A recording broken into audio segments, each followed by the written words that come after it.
Halo semuanya, ketemu lagi di episode baru Patokan Podcast Alumni tentang karir, kompetensi, dan pekerjaan. Nah sekarang sudah hadir nih tamu istimewa nih ya. Halo, gimana kabarnya Kak Rudi? Baik Bang Dani. Wah, thank you banget nih ya. By the way ini teman-teman semuanya, hari ini sebenarnya hari pencoblosan nih. Jadi hari libur. Dan thank you banget sudah menyediakan waktu. Siap, setelah menyoblos, kemudian kita syuting untuk patokan ini. Really appreciate, thank you banget nih. Ya, thank you banget udah diundang di patokan juga Bang Dani. Happy to be here. Thank you banget. Wah, kita mau banyak ngobrol nih sama Kak Rudi. Ya, sebelumnya kalau informasi tentang Kak Rudi nanti juga Kak Rudi bisa cerita ya tentang bagaimana perjalanan karirnya. Kalau Kak Rudi Dalimunte ini atau akrab dipanggil dengan Kak Rudi adalah FEB UI angkatan 1997. Betul. Ya. Nah, sekarang berkiprah di Tokopedia sebagai Senior Vice President untuk Digital Business and Customer Experience. Betul. Nah, ini teman-teman pasti pengen tahu kan ya, gimana sih kalau bekerja di e-commerce ataupun di perusahaan teknologi besar seperti Tokopedia. Nah, namun mungkin sekarang kita mau tanya-tanya dulu nih sama Kak Rudi. Nih gimana perjalanan awal karir setelah lulus kuliah atau sebelum kuliah tuh kesukaannya apa aja sih hingga sekarang bisa berlabuh di perusahaan teknologi dan juga e-commerce seperti Tokopedia. Oke, anyway thank you banget Kak Dani udah diundang di patokan. Senang lah bisa berkontribusi juga nih buat alumni dan juga buat teman-teman semua. Jadi gue dulu tuh juniornya bapak ini nih, jadi ini senior aku juga gitu ya. Umur masih sama kok. Jadi kuliah masuknya jurusan akuntansi di FEUI, yang 4 tahun lah ya belajar, bawa buku-buku tebal di sana. Lulus itu sebenarnya nggak langsung ke kayak jalur kebanyakan orang-orang waktu itu ke KAP atau JMT gitu ya. Aku tuh hampir setahun di RCTI sebenarnya jadi sport news reporter juga. Agak nyasar memang gitu. Jadi cuman belajar banyak lah di situ di TV gitu ya, dimana kayak misalnya aku belajar kayak ngedit sendiri gitu ya, liputan seharian kepake cuma 15 menit slotnya di berita gitu ya. Jadi kayak cut sendiri, voice over sendiri juga gitu ya, bikin skripnya sampai ngasih ke editor, editor baru di nah setahun kurang lebih baliklah aku ke jalur mainstreamnya anak-anak FE jurusan akuntansi nih, KAP waktu itu gitu. Jadi akhirnya berlabuh juga di KAP ya? berlabuh juga di KAP gitu ya. Jadi masuk ke EY, Ernst & Young, itu sekitar 5 tahun. Disitulah yang kayaknya aku ngerasa banyak belajar banyak sih gitu ya. Hampir kayak releasing like 25 financial report dari company seperti itu. Jadi kayak across Indonesia, waktu itu kayaknya 70% hampir nggak pernah di rumah gitu ya, karena kliennya banyak luar kota juga. Jadi tapi banyak belajar, banyak bermain juga kalau kata orang, dan banyak lembur juga pastinya gitu ya. Dan abis itu baru tuh kayak perlu settle down dikit gitu ya. Gue pindah ke telco ada 2 telco lah ya, satu Axiata 5 tahun, Indosat 5 tahun. Jadi entah kenapa kebetulan serba 5 tahun gitu. Jadi 5 tahun exactly, nggak kurang sehari 2 hari itu gue move ke company lain. Nah di Tokopedia ini habis dari Indosat ini udah jalan 6 tahun nih. Jadi mungkin ini one of the longest company yang gue serve gitu. Mantap. Nah waktu dari EY sebagai auditor ya. Kemudian tuh pindah pertama kali tadi Excel ya. Yes, ke Excel. Excel sebagai? Nah di Excel itu masuknya internal audit, masih related lah ya. Cuman waktu itu kalau kita di sana ada policy gitu dari human resources-nya, kalau kita mau naik ke next level ke general management position itu nggak bisa ke satu functional expertise aja gitu. Kita di challenge punya 2 atau 3 yang agak general gitu. Jadi aku move ke vendor management di area customer experience nih gitu, ngurusin customer service-nya, ngurusin vendor management-nya gitu.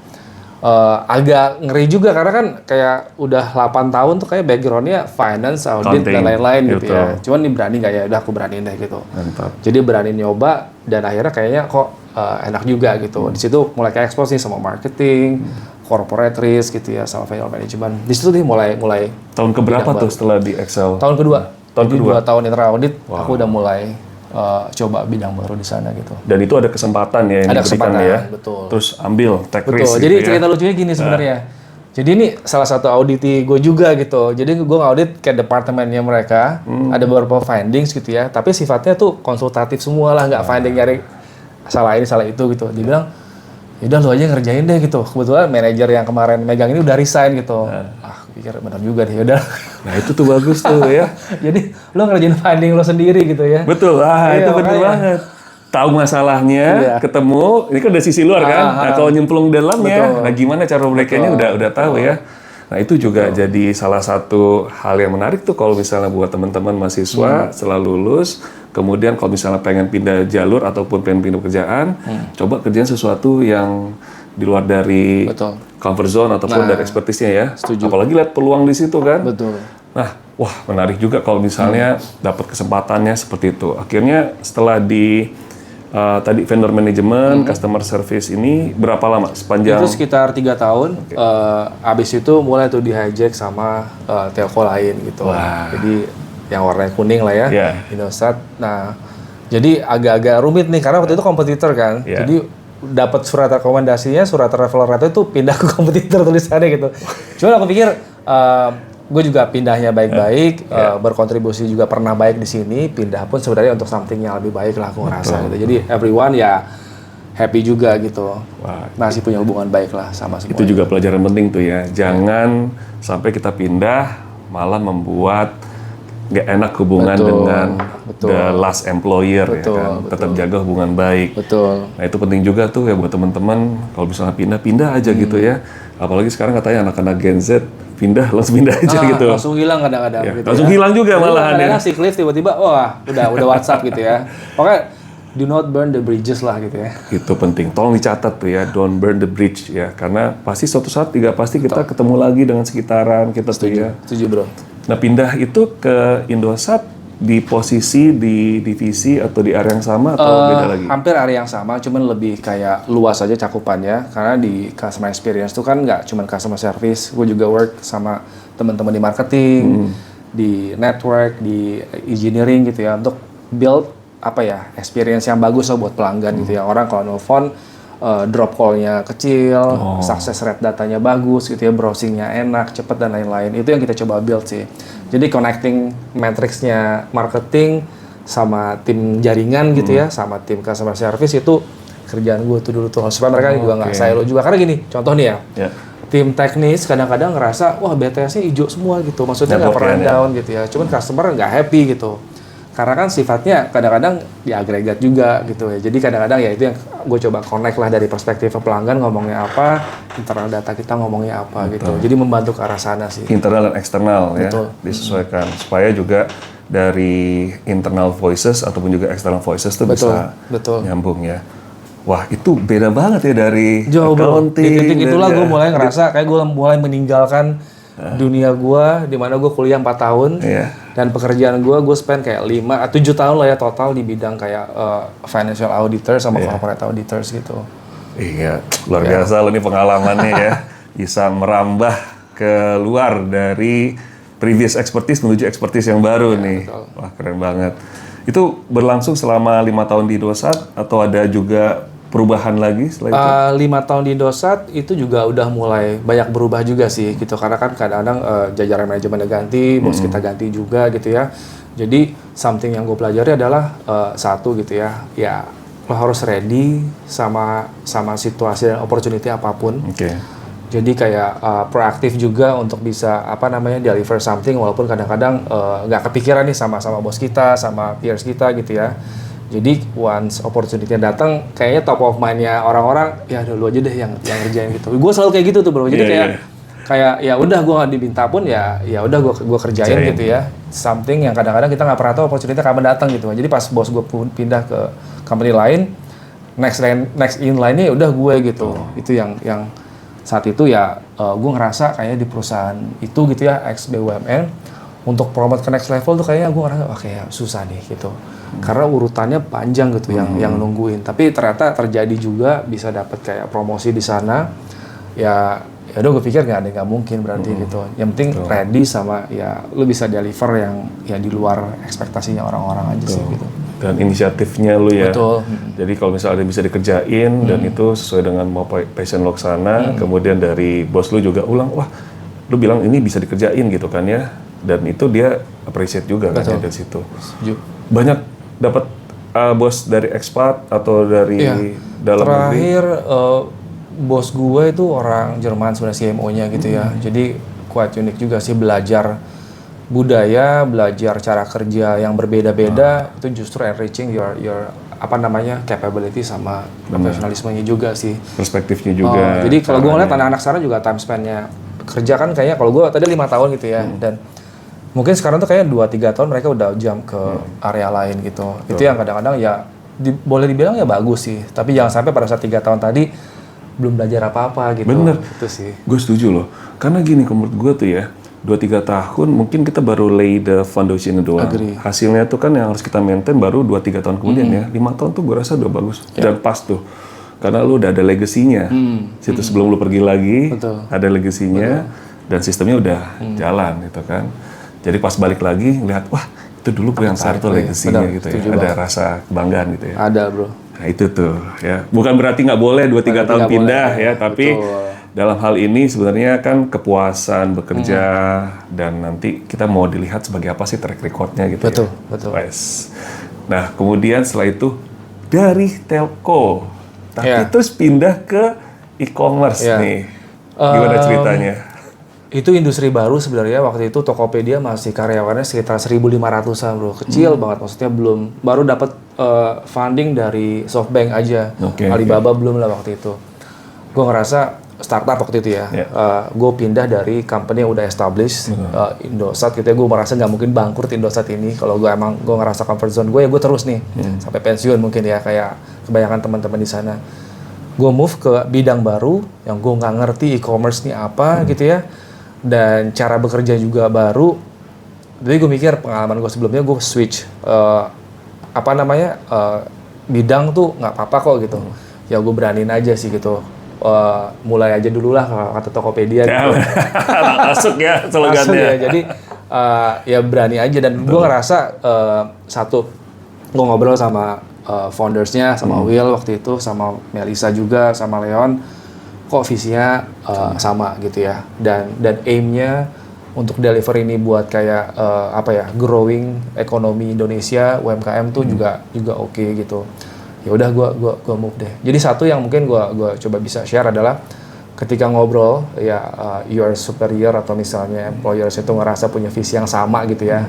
Ya udah lo ibaratnya kadang-kadang gaji tipis-tipis aja gitu ya. Nah, apa-apa deh gitu. Karena samaan itu company growth-nya itu juga akan ngasih dampak ke lo juga gitu. Benar. Dan lu merasa nyaman ya ketika ada kesamaan visi, apalagi langsung sama foundernya ya, William sama Leon gitu kan, dan terus lu merasa sebenarnya ya walaupun beda, tapi kalau punya satu passion sama visi yang sama, ya lu berani untuk coba di sana ya, biar risiko ya. Apalagi sebenarnya 10 tahun kan lu udah punya expertise di situ ya, terus pindah ke sesuatu yang baru nih, gitu kan. Lagi.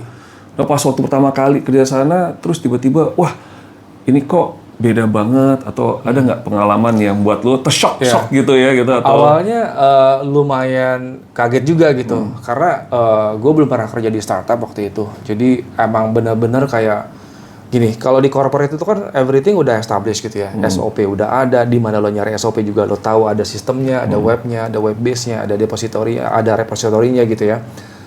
Orang-orang juga udah bekerja secara flow yang teratur gitu. Di sana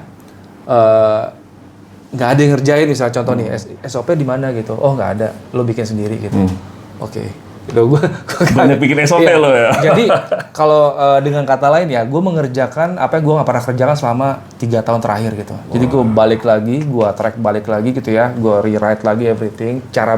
Tapi yang gue harus kerjakan adalah gue bukan membuat SOP itu sih. Dan jadi gue punya tim.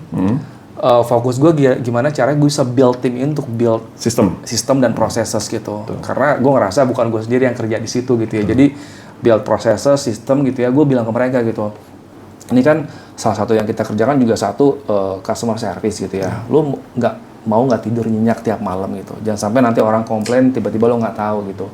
Ya udah make the process itu yang kerja buat lo, sistem yang kerja buat lo gitu.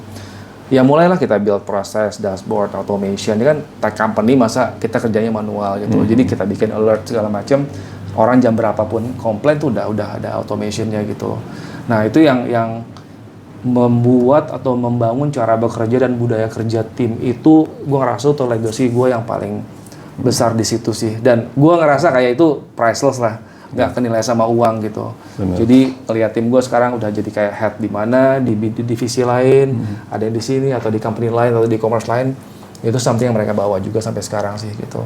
Emang bener-bener baru bro, maksudnya saat itu tuh gue ngerasa kalau lo nggak kuat-kuat gitu ya, kayak semua lo yang kerjain gitu. Iya.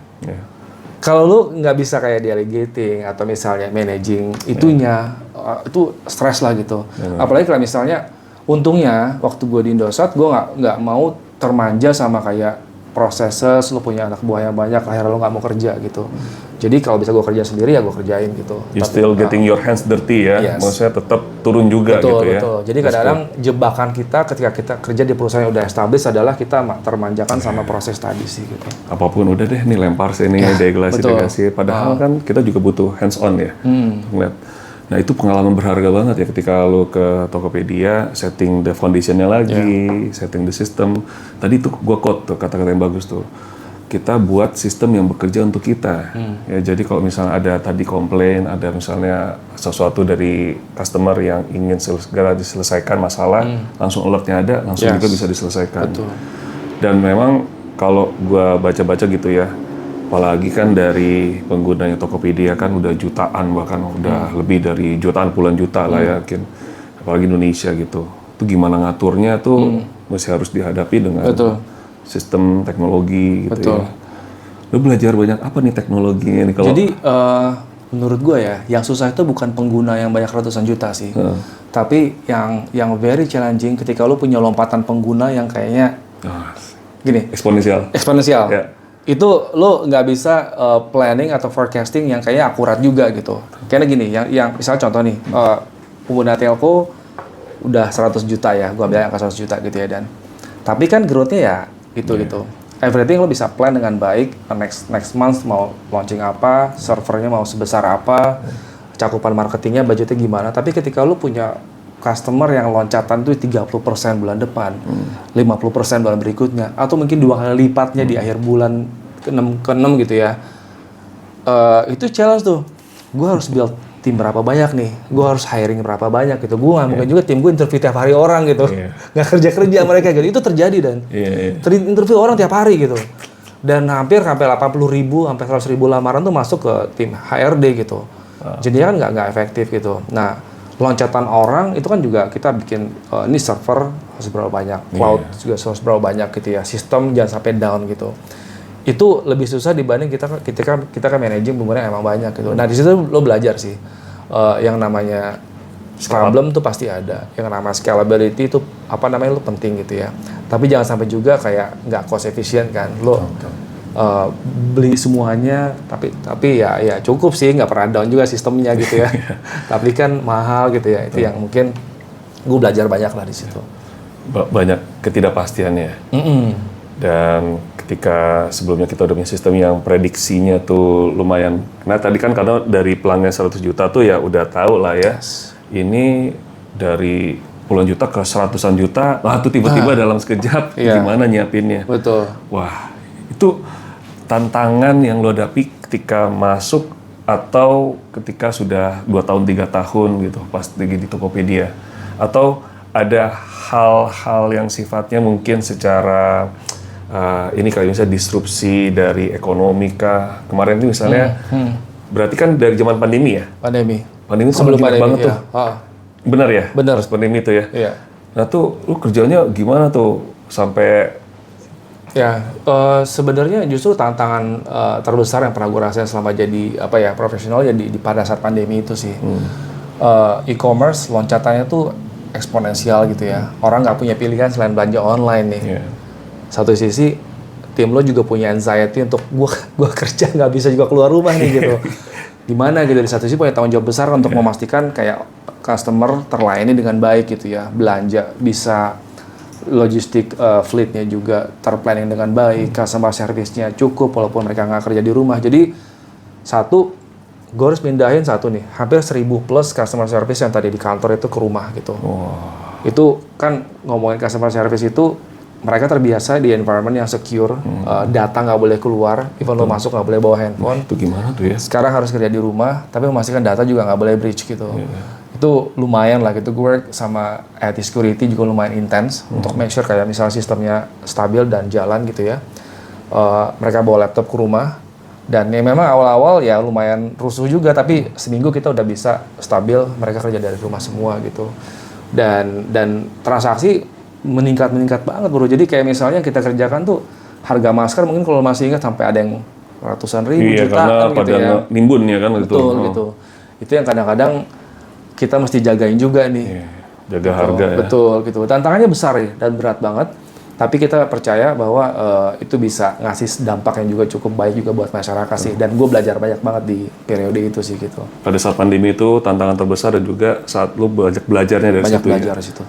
By the way, kalau yang customer service-nya yang 1000 itu kalau nggak salah yang di Jalan Lingkar Barat itu. Yes, ya? betul. Yang Ada di di situ, gedung. ada di Jogja sama di Semarang sih. Oke. 1000-an ya. Betul. Jadi gue gimana cara mastiin ini bisa kayak load balancing-nya juga jalan gitu ya.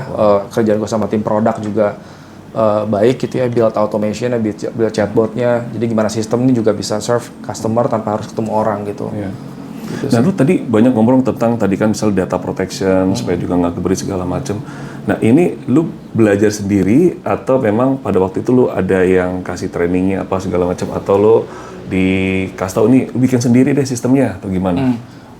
Kita work sama tim IT security-nya juga sih, sama tim data protection office juga, tim di PPO, sama tim apa ya di internal kita juga lah yang data privacy juga. Nah, cuma secara foundation karena gue lulusan akuntansi juga gitu ya, kita belajar resiko juga dan awal-awal kerjaan gue juga ada di risk management juga gitu. Itu cukup membantu sih. Jadi buat lulusan akuntansi FE gitu ya, itu nggak hilang sih. Walaupun lo berkarir di bidang lain, yang namanya ketajaman ngelihat angka, ketajaman ngelihat resiko gitu ya, ketajaman memprediksi ke depan sales lo kayak gimana, itu cukup membantu buat gue sih gitu. Apalagi tadi risk management ya kan?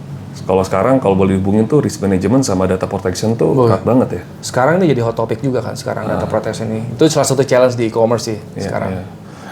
Ya banyak yang leak data segala macam. Betul. Padahal dari segi risk management itu banyak dipelajari di FEB ya kan. Bahkan itu salah satu risk management ya data itu ya masuk situ kan. Jangan ditinggalin ya, jangan. Ingat-ingat terus, makanya kalau ambil mata kuliah sekarang audit, risk management, nah itu tuh penting tuh, apalagi di teknologi, kepake banget ya. Kepake banget. Wow. Nah selain kemarin tuh ya dari, kita sekarang misalnya ngomongin tantangan yang kemarin kan di pandemi, tentang scale up, kemudian operational wise, dan segala macam. Kira-kira nih ke depan nih, tantangan berikutnya dalam e-commerce outlook-nya tuh seperti apa sih? Jadi, sangat-sangat luar biasa sih. Jadi menurut gue, even kayak teman-teman di Tokopedia atau e-commerce secara general tuh mereka terekspos sama knowledge yang nggak di kerjanya mereka gitu. Dan jadi even di 2 tahun terakhir ini pun gue disuruh jadi sales gitu. Jualan gitu ya, work sama partner-partner telco, digital, gimana cara ini. Enabling kayak produk-produk digital tuh juga bisa ada di Tokopedia dan transaksinya besar gitu. Jadi bisa bayar pajak, bayar pulsa, bayar tagihan, dan lain-lain di sana gitu. Nah, tantangannya kalau dunia e-commerce secara umum satu nih kalau menurut gua gitu ya, makroekonomi sekarang ini kan lumayan juga mengganggu orang untuk bisa berbelanja kan. Jadi kita ngasih pilihan, orang bisa milih harga, bisa milih barang dengan mudah gitu. Cuman di satu sisi flexibility itu juga harus ada gitu. Makanya kemarin kan Tokopedia launching nih ambil di tempat gitu ya. Jadi lu bisa pesan di Tokopedia tapi ambil di tokonya dia gitu. Khususnya untuk fashion sama beauty itu yang orang kayak pengen nyoba gitu. Itu yang kita mesti hadapi dengan baik sih, tantangan tadi itu satu gitu. Yang kedua masalah delivery gitu. Indonesia ini lumayan negara kepulauan gitu ya. Distribusinya betul. Jadi kadang-kadang tuh semua tuh masih terfokus di kota-kota besar gitu. Infrastruktur juga. Betul. Jadi kalau kita lihat datanya nih, contoh gitu ya. Penjualan di atau demand atau order dari contoh kota di Jawa Tengah ini lumayan tinggi nih. Pertanyaan berikutnya adalah yang fulfill siapa gitu? Toko-toko di Jakarta juga kah? Atau emang UMKM setempat gitu? Harusnya kan UMKM setempat ya. Tapi ternyata orang masih beli di sini karena ongkirnya juga murah kok, bebas ongkir gitu. Jadi kadang-kadang itu yang a bit of the purpose juga gitu. Ini yang kita growing local ecosystem juga, logistic fleet-nya juga kita bangun. Itu yang bisa orang juga bisa beli yang nggak jauh-jauh gitu. Itu kayak contoh bro, waktu kemarin itu gua kan ke Balikpapan. Nah situ ada satu tugas lah, kemudian ada juga orang dari Samarinda. Dia bilang gini, daripada gue beli dari Balikpapan, dari Jakarta ongkirnya malah lebih murah. Gitu ya, itu memang masalah infrastruktur, masalah dengan harga juga murah distribusi, kan. harganya juga murah ya. Itu juga banyak sekarang ditanganin ya. Itu yang jadi tantangan besar e-commerce sih, gimana caranya penjual atau wirausaha baru di setempat itu bisa tumbuh gitu. Karena kita juga bisa share kok ke teman-teman yang di daerah tadi gitu ya. Ini demand-nya ada loh. Demand-nya dari sisi mana, industri mana nih? Fashion kah? Fashion itu di bidang apa gitu. Jadi salah satu benefit kerja di e-commerce menurut gua nih kalau buat teman-teman gitu ya. Bisa terekspos sama semua industri secara bersamaan, secara cepat, dan lo belajar cepat gitu. Contoh nih, kalau misalnya gue kerja di FMCG, ya udah gue FMCG aja gitu. Gue belajar gue kerja di otomotif, ya udah gue mulai belajar otomotif 2 tahun, 3 tahun ya expert lah ya. Tapi di e-commerce kategori itu kan banyak ya, ada otomotif, fashion, beauty, home and living gitu, mom and baby. Itu beda-beda tuh customer behavior-nya, seller behavior-nya, product life cycle-nya, inventory turnover-nya. Itu lo belajar in one view gitu ya, nggak usah keliling toko, ada datanya semua, lo kayak expose semua gitu. Itu menurut gua benefit ya kalau teman-teman mau coba bidang industri e-commerce gitu. Dari berbagai macam industri, berbagai macam bidang. Betul.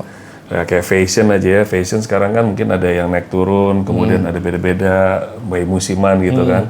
Tapi kalau misalnya soal kayak teknologi, ya misalnya gadget segala macam tuh juga perilakunya beda lagi ya, ketika beda memilih lagi. segala macam. Fashion pun beda bro. Fashion cowok apa fashion cewek, beda men. Kalau kita mungkin nggak apa-apa bajunya sama. Iya. Deprit, dia udah kena foto baju ini, mungkin dia besok nggak pakai lagi gitu. Iya. Jadi benar. Nah itu. Maksudnya tahu lihat data-datanya, life cycle-nya itu bisa lebih cepat gitu. Jadi kadang-kadang ya makanya fashion cewek, beauty, makeup dan lain-lain itu pasar yang untapped-nya besar banget sebenarnya. Dan itu orang kalau mau ke online lebih mudah lah, lebih efisien, lebih cepat gitu. Apalagi kalau harganya murah kan. Kadang-kadang cewek nggak apa-apa deh 50.000 gue beli itu ya 100.000 gitu ya. Nggak muat ya udah gue beli lagi gitu. Walaupun nggak tuker ya. Iya, nggak tuker gitu. Ya udah gitu. Yang penting gue difoto bajunya beda gitu. Kita kan difoto baju sama, ya udah gitu ya. Tahu aja bro, kita gayanya ini aja ya, udah standar aja pokoknya udah deh, pokoknya paling gampang keluar rumah udah gitu aja.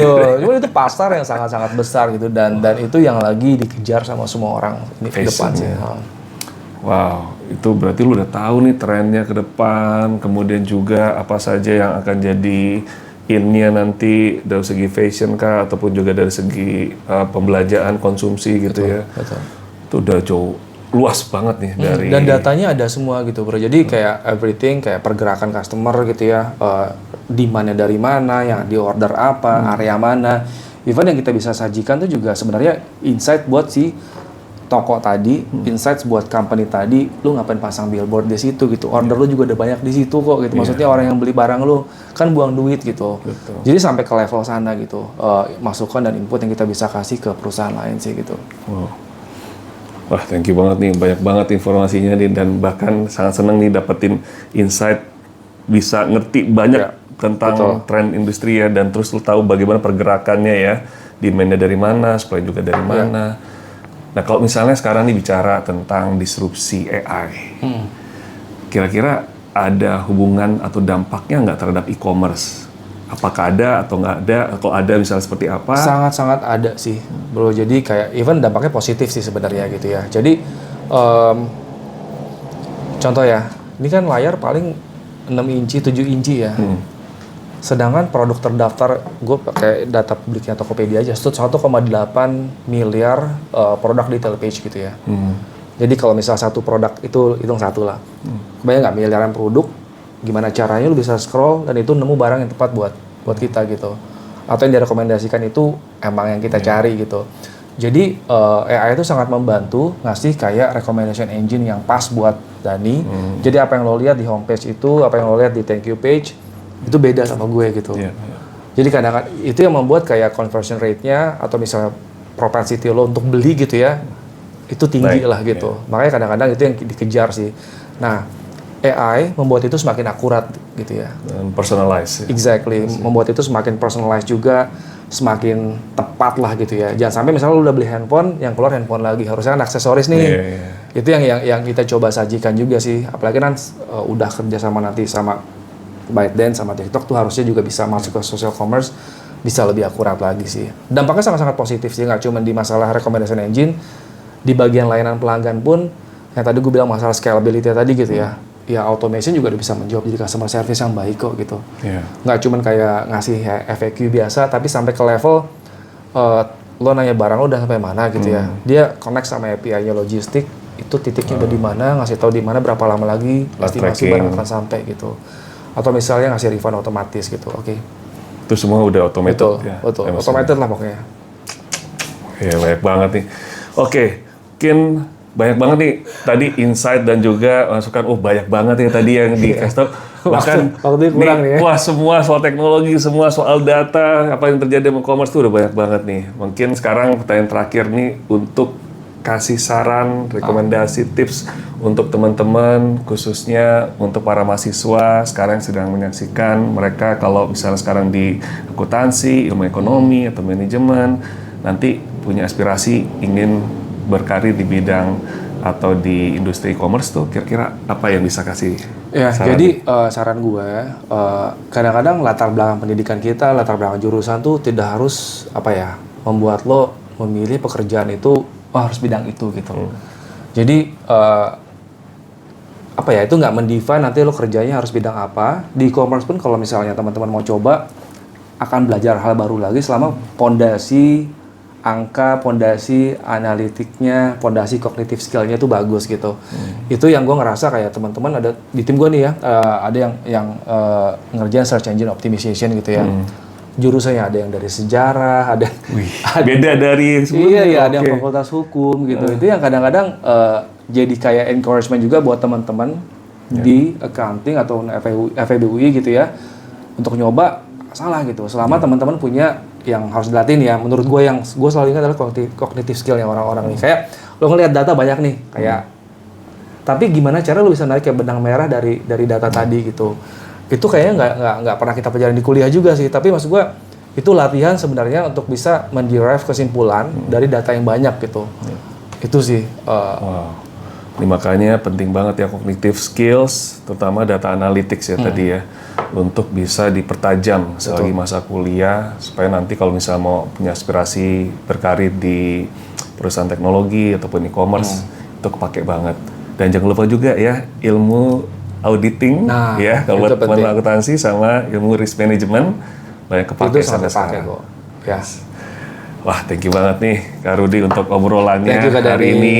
Sekali lagi thank you ya udah menyempatkan waktu, banyak banget insight yang udah didapat, dan tentunya kita berharap supaya teman-teman semua nanti kalau misalnya ada hal yang nanti mau ditanyakan atau juga mau disampaikan, monggo silakan ya, supaya kita juga doakan karirnya sukses, juga kompetensinya meningkat, dan menjadi boleh dibilang, kalau dibilang tuh alumni dari FEB itu adalah top banget gitu ya. Iya, betul. Oke.